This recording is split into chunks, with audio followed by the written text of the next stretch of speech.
Highway, in case you don't know, starts way up above and ends way down below. It starts far beyond where the astronauts go, and far, far beyond where the Groo-Grusters grow. The Hoober-Bloob Highway gets steeper than steep, where the mini-moons sleep and the bloop-bleepers bleep. Then far, far above, if you see what I mean, far above the beneath and betwixt the between, that's where Hoober-Bloob works at the job that he's got. I am really not sure if he likes it or not.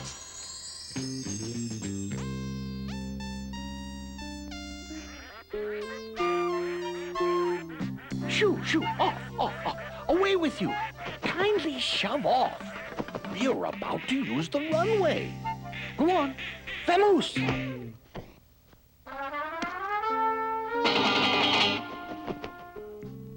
I, of course, am Mr. Hoober-Bloob, the dispatcher. Please. This is the place we dispatch them from. Down there is the place we dispatch them to. And this is how we go about it.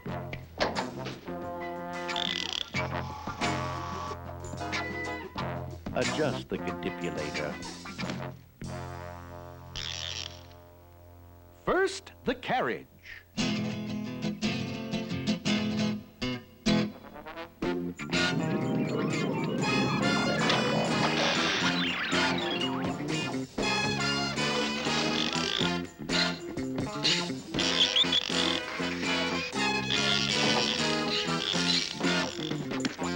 Then the occupant. Please.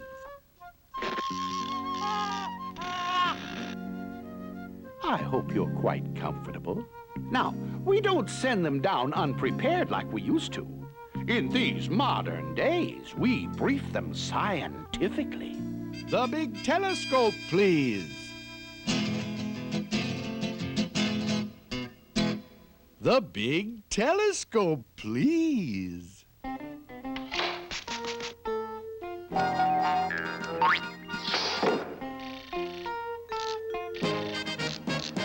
Now, before we ship you down to Earth in your very special cart, we're going to be quite honest, and you'll listen if you're smart.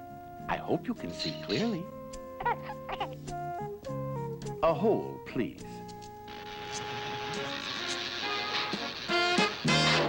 There are so many places to send you that it's really only fair to give you some idea as to what goes on down there. And wherever you go, I want you to know that you're going to find some problems. For example,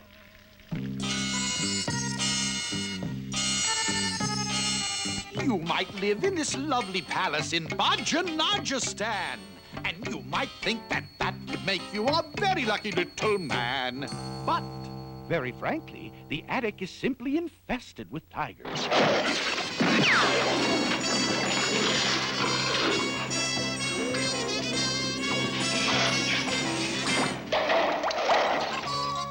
On the other hand, though, you could very, very possibly go to a most attractive smallish town called North Ninza-Skrinzabo. Here the snow is crisp and clear. There are no tigers here to fear. But I'm sorry to inform you that you'd have to learn how to milk a walrus.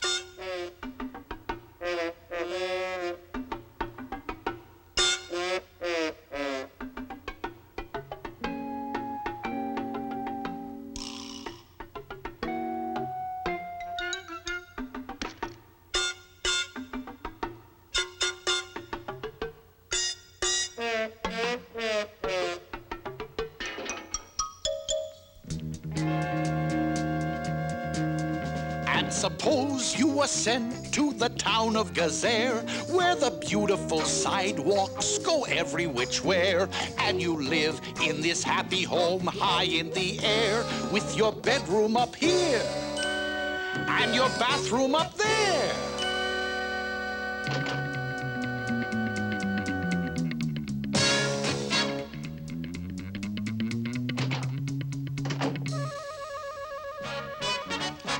And that's the way it is, bub.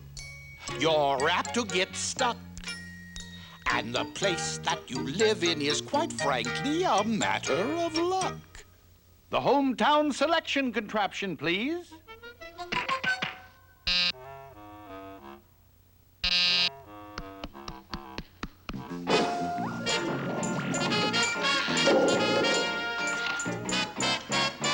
Wherever the Flooble-Dooble stops, that's the place you'll go to.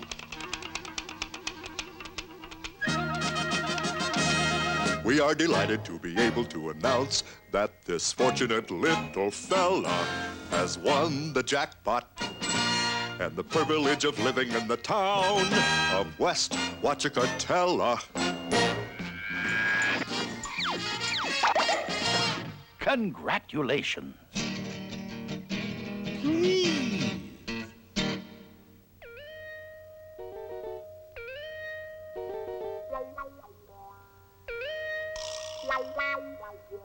As I said, congratulations. This is the future viewing contraption. Now, before we actually send you down, we must show you what is going to happen to you down there in that town. And, Bub, if you don't like it, if you have the slightest doubt, and you don't want to go, just tell us so, and your trip will be canceled out. It's a deal? Roll the reel. This is your life in West Wachacatella. You've got your work cut out, young fellow, in as much as you've got to learn to do things such as put on your socks. Now your shirt. Now your breeches. No scratching, no matter how it itches. Keep your fingers occupied with more important things. Scrub out the bathtub. Never leave rings. Learn to use your toothbrush. Learn to use your hairbrush. Learn to use your shoe brush. Tie a knot, what a knot. Take a look at what you got. Answer the doorbell. Hang up your pajamas. Turn the television off. Turn the frizzolator on. Answer the doorbell. Socks. Shirt. Itches. Britches. Toothbrush. Hairbrush. Carry out the garbage can. Such an awkward little man. I warned you, Bub. Things move pretty fast down there. And also, sometimes things move very slowly.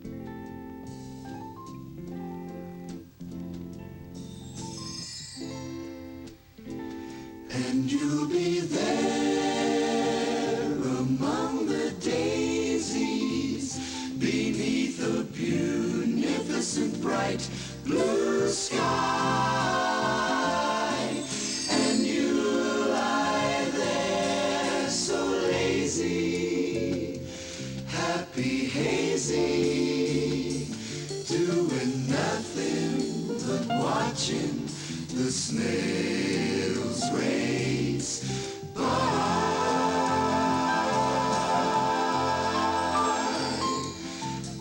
And here they come past the half-mile post. It's Creeping Katie in the lead, a nose ahead of Soggy Toast. And way back along the rail, what's the name of that there snail? Why, it's Leaping Luella, showing unexpected strength. It's Leaping Luella by 10 long lengths.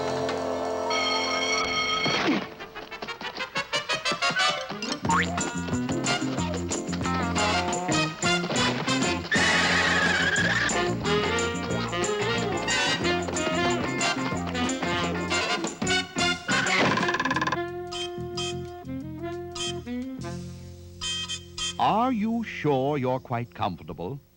Well then, we will take up where your mother left off. If equilateral triangles meet with quadrilateral rhomboids, causing mathematical adenoids, I give you this little problem, bub. Can you Postulate, rectangulate, the conical coordinate of the parametric, heptatetric, rhomborebic, globothrebic, isolateral, cosmic weight of the non-recurring distillate of the paranoidal dip. And that's just the beginning, Bob. Beginning, Bob. Beginning, Bob. Your head will really start spinning, Bob, when you take up theology. Biology, geology, theology, moonology, psychology, ideology, goonology, prunology, pharmacology, splatology, thisology, thatology, and jumpin' jolly, oh my golly gee! Oh, the things you have to know.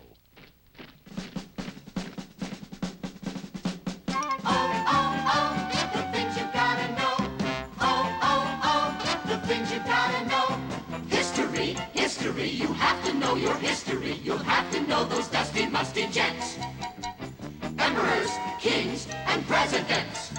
You'll have to remember which one is who, and remember his birthday and the size of his shoe. Remember Sir Oliver Oglethorpe? And dear old Ching Chong Chos? And which queen of Crumlin had a wart on the end of her nose? Who's that geezer? Julius Caesar? Looks to me like Ebenezer. No, that there is Ebenezer. This is Sir Frederick von Plunk-Pleaser. And this is Sir Alfred Fluther, Hilary Billary Blurn. Oh my gracious goodness, but the things you gotta learn. You'll have to know why do cows chew their cuds, and why are fiddle disters always blowing suds. You'll have to learn the smell of the pipulated pinkweed, how it differs from the smell of the stipulated stinkweed. How tall are the pyramids? How deep is the river Nile? And how many teeth in a crocodile's smile? And how many bones is a diplodocus? And how many bones is a Rhynchodicapodulatifficus?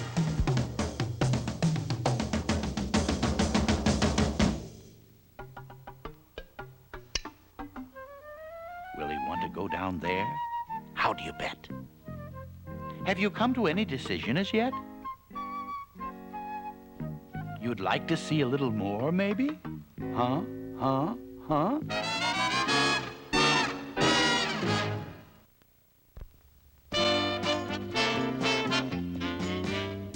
I know the way you feel, bub. But cheer up, we made a deal, bub. You don't have to be a human, not at all, not at all. I agree with you, bub. It's a rough decision to make. Maybe you don't want to go down to Earth as a child. You have innumerable choices. There are unlimited possibilities. Just tell me what you wish you were, bub. Tell me the shape that you prefer, bub. It's no trouble to make you what you want. No trouble, bub, at all. Something like him. Or her. Or those. Or them. Or a tizzle-top tufted Salubrian snipe. You can be one of them if you care for that type. However, on the other hand, though, here's the way you conceivably might like to go. This is our latest two-tone model of the always popular six-footed bottle. Still, on the other hand, though, there's the hammica, schlippica, schloppica, schlo. On the other hand, though, if you think that's too slow, there are more ways to go. You can be anything, bub, don't you know? But on the other hand, other hand, still another and another and another hand, still another and another and another hand, on the other and the other and another hand, on the other hand, other hand, on the other hand, though. Tough, isn't it? Making up your mind. You still considering maybe going to Earth as a human? Then let's take another look at what would happen if you went there. It won't be all bad. Some nice things happen down there. It's fun to be a human when the sun is shining bright. It's fun to be a human when the fish begin to bite. It's fun to be a human when you're zipping and you're zooming. And slurping also makes it fun. Fun to be a human.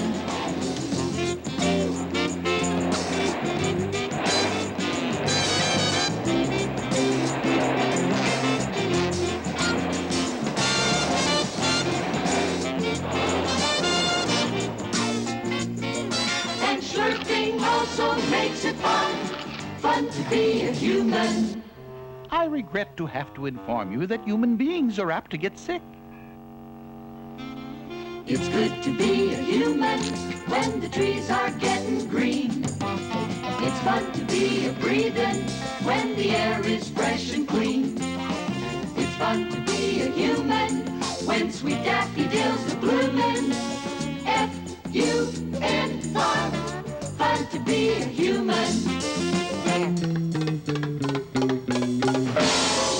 I regret to have to inform you, you will lose an occasional tooth. It's fun to be a human when you're showing off your dive. And when you're on vacation, it's so great to be alive. I also regret to have to inform you, your vacation has just ended. You have now reached a point in your education when it's time to think about your future. What do you want to be when you grow up? A soldier? A sailor? A politician?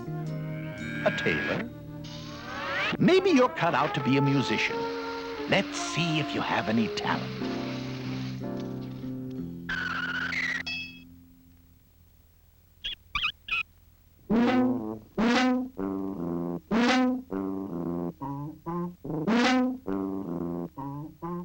Maybe you ought to try the piano. 1 and 2 and 3 and 4 and...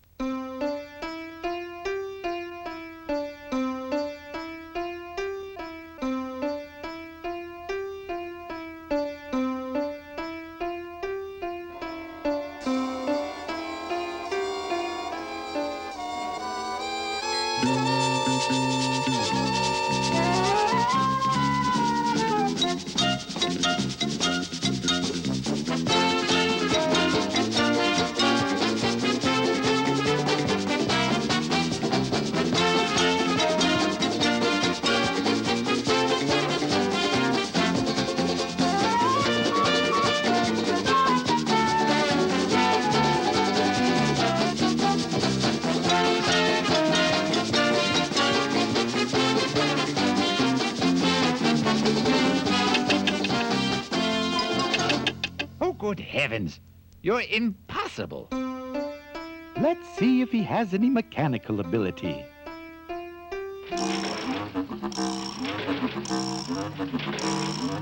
What do you do when a snorkin' goes slump and its front part starts sagging and so does its rump and it falls apart with a ghastly gazump?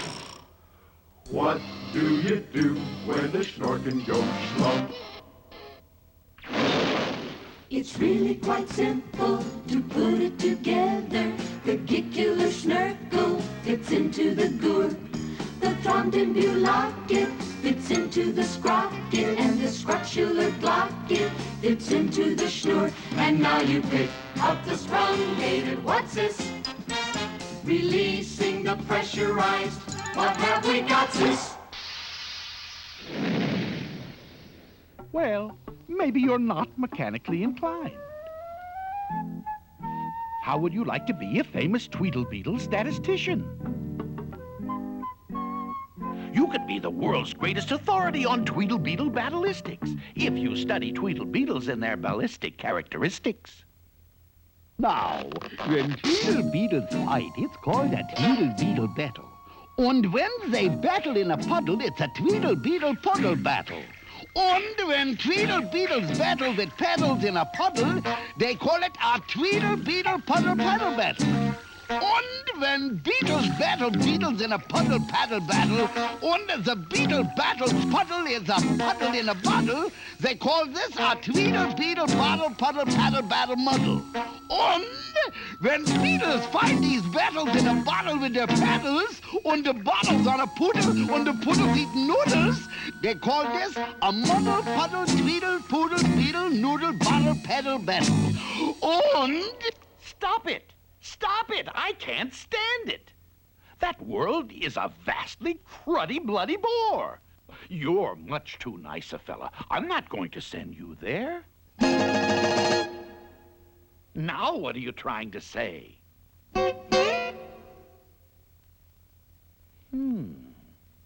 I guess you're right. I sort of broke a rule. I am supposed to be neutral. My apologies, Bub. But I must perform the job for which I'm paid. You'll just have to see the rest of the picture, I'm afraid. Oh dear, oh dear, oh dear, oh dear. We've got a pretty hopeless case here. Maybe it would help if we ask him a few very simple questions. A few simple questions, just check them as they go. All you have to do, young man, is answer yes or no.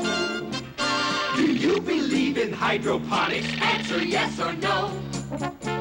Are you any good at microgonics? Answer yes or no. Are you religious? Do you ever stumble? Do you have bad dreams? Does your belly ever rumble? If you hope to win, keep up your chin and answer yes or no. Has your old man paid his income tax? Oh, you are so slow. Would you marry a quiffer-quacks? Answer yes or no. Do your feet get sore? Does your uncle snore? How do you feel about going to war? If you want to succeed, Speed up your speed and answer yes or no. Are you, will you, won't you answer yes or no? Will you, won't you, do you, don't you answer yes or no? Are you, will you, won't you answer yes or no? Will you, won't you, do you, don't you answer yes or no? And millions more questions you'll have to try to answer in the biggest question mark factory in the universe. Well, that's the situation downstairs on the Earth. And it's time for you to vote, Bub. Do you or don't you want to go there? Answer yes or no. Come on, cooperate. You're holding up the entire production line. Do you or don't you? Do you or don't you want to go there? He votes in the affirmative. Look out below! Here comes a good one. Good luck, Bub, to you, Bub, as you skittle down the skyway. You're heading for the Earth, Bub.